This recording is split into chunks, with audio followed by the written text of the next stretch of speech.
Mekke'de Medine'de. Ceddi Resulüm orada, gönül eşip orada.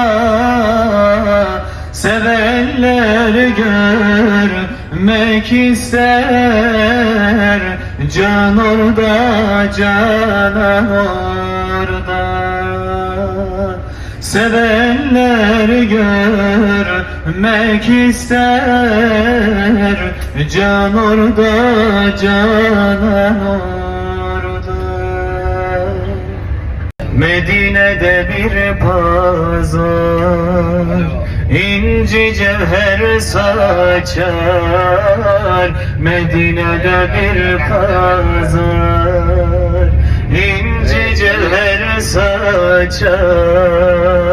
Nur üstüne nur yağar.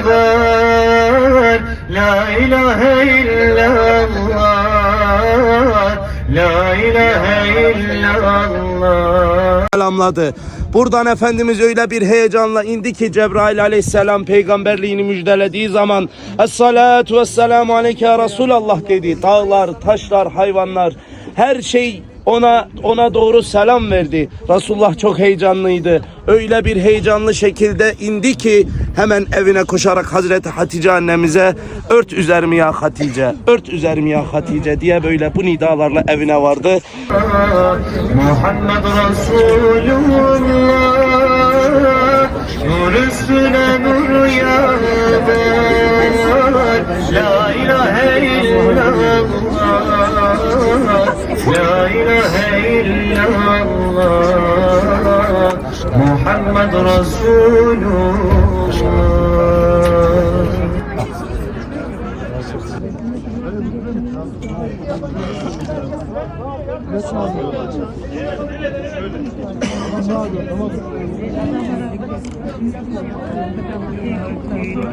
Demirler de çok sağlam değildir ha.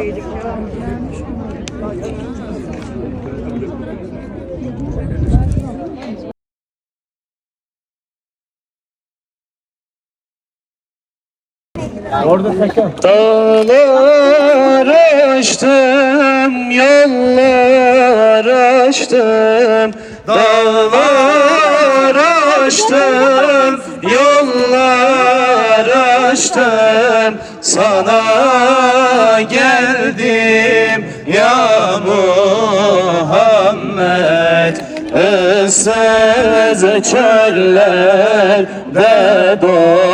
dolaştım. Sana geldim ya Muhammed. Issız çöllerde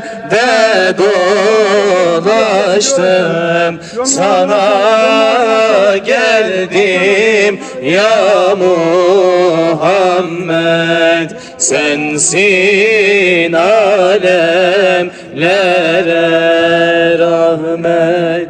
Dert bendedir, deva sende.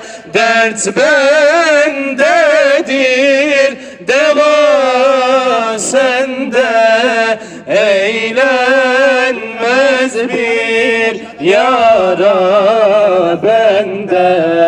Ben dertliyem, derman sende. Sana geldim ya Muhammed.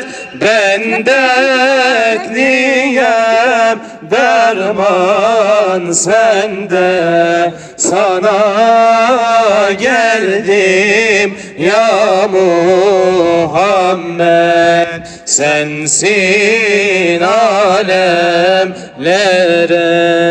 rahmet.